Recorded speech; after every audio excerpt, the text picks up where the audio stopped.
Hello, welcome to the home of the Ghost Owl, and today we're going to be looking at the knightly virtues in the Kingdom of Bretonnia as part of our Warhammer the Old World faction focus. So knightly virtues then enable for characters and some champions able to choose these.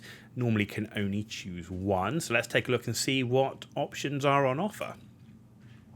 So this is pretty much in order of points cost, so we're starting with the most expensive, working down the list. First up is the Virtue of Knightly Temper, plus D3 attacks and hatred all enemies when charging. That's really, really good. It is the most expensive, but hatred all enemies is great for those rerolls. And then the D3 attacks, that's boosting attacks is always going to help because that just reduces attacks back or allows you to go into something like a dragon or something like that, and then really put down the damage and the wounds. So that one, pretty good. However, Virtue of Heroism is my overall favourite of the two most expensive ones. So unless using a magic weapon, you gain Killing Blow and Monster Slayer. So by taking this virtue means you can not take a magic weapon. In fact, you can't take a magic weapon. So taking the Virtue of Heroism, combining that with the Horn of Fredimund, and probably something like the Gromwell Great Helm as well. Magic weapons tend to be expensive and you're limited on points. So actually Virtue of Heroism is really, really good. And to get Killing Blow and Monster Slayer, really, really nice. So Virtue of Heroism, really, really good. That you can make a really good Killy Lord with that. Virtue of Stoicism, you may re-roll 2d6 for making a break test. You got pretty good leadership already, so I wouldn't say that's a go-to for me. Virtue of the Penitent, Duke, Baron, or Paladin only. You gain Unbreakable but cannot join a friendly unit. Yeah, okay. I mean, it's going to give you some staying power, but you're going to be rolling solo. So, I mean, what's that? Your Duke on a Hippogriff type of thing. And I think there's better options here. And you'd be better off spending some of the other points there, I think. Okay, next up is Virtue of the Ideal. So Virtue of the Ideal, Duke, Baron, and Paladin only. You gain +1 weapon skill, initiative, attacks, and leadership. So that's actually really nice. You can't join a friendly unit or be the army's general, though. So can you imagine if you're going to take a Duke on a Hippogriff, but he's not going to be your general? So maybe you could make your level 4 prophetess or something like that. But overall, it's a good stat boost, again, for a lone character running off to go and do some killing. But lone characters, for me, they've got to be mobile, right? They've got to go where they're needed, and also be able to move to be protected, because when they're on their own, they're vulnerable. So it's nice, but the limitation of not being able to join a friendly unit is an issue. It reduces the flexibility. So next up, Virtue of the Impetuous Knight. So you gain Impetuous, and this model and the unit it joins increases the maximum possible charge by 3 inches and plus D3 to charge roll. Maybe if you're going to put a character into a unit of Knights Errant, it's the only time I could really see myself wanting to use this.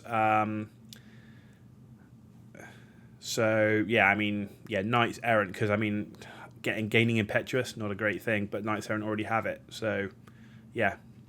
Virtue of Audacity. Reroll failed hit rolls against an enemy unit with a higher weapon skill. Again, so we talked about that whole combination in a previous video with the Morningstar Fracas with, that sort of character killing style of a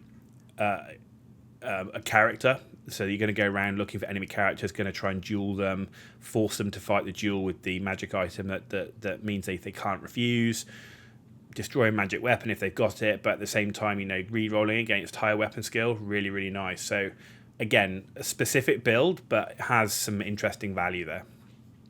Virtue of Purity. This one's really quite nice. Always benefit from Blessings of the Lady, so don't have to pray. And you always have a 5+ ward save. So basically, it's a 5+ ward save. That's what it is. You don't have to pray, and you don't rely on strength 5. So Virtue Purity, 5+ ward save. Pretty nice. And not crazy expensive. Virtue of Duty.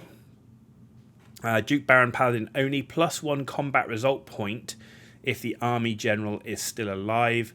Cannot be army general or join a friendly unit. Yeah, I'm not. There's other ways, I think, better ways to get combat result points. So, Virtue of the Joust, reroll failed rolls to wound when using a lance. That could be really nice if you were taking the magic lance weapon, because you're already getting that +3 strength, the -3 AP. So if you're re-rolling your rolls to wound as well, I mean, that could be really good. That could be like a great sort of almost like monster killer, because you'd get some really high strength with the re-roll into wound there. So you could deal with some really high toughness units. So yeah, Virtue of the Joust, again, could be a nice combo with that magic lance. Okay, next up is Virtue of Confidence. Must always issue and accept challenges. May re-roll failed hit rolls during a challenge. Is okay. Again, a very specific character killer, but I think there's better options for that. Virtue of Noble Disdain. So I think this one's quite good as a cheap one. So re-roll failed hit rolls during the first round of combat against enemies equipped with missile weapons.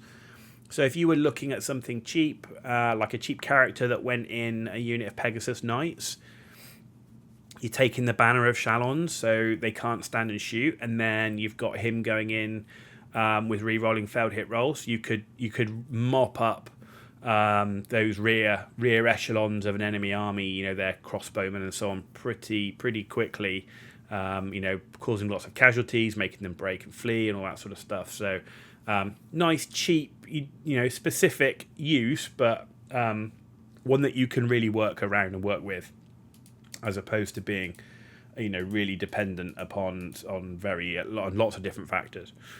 Virtue of Discipline. This one's not bad as well. The model in its unit can march within 8 inches of an enemy without needing to take a leadership test, so that's not bad. And then Virtue of Empathy is last. Duke, Baron, or Paladin only can join a unit that has a peasantry rule. Can't see many situations when you're going to want to do that. You know, why would I want to put my good character in a unit of men-at-arms or peasant bowmen or yeoman or anything like that? Can't see many situations where I'm going to want to do that. So, yeah, I think there's the other two, Virtue of Discipline and Virtue of Noble Disdain, are better from the cheaper end of the knightly virtues. But there you go, that brings us to the end of all the knightly virtues, and we're now going to be moving on to character comparison, so I hope you found that useful.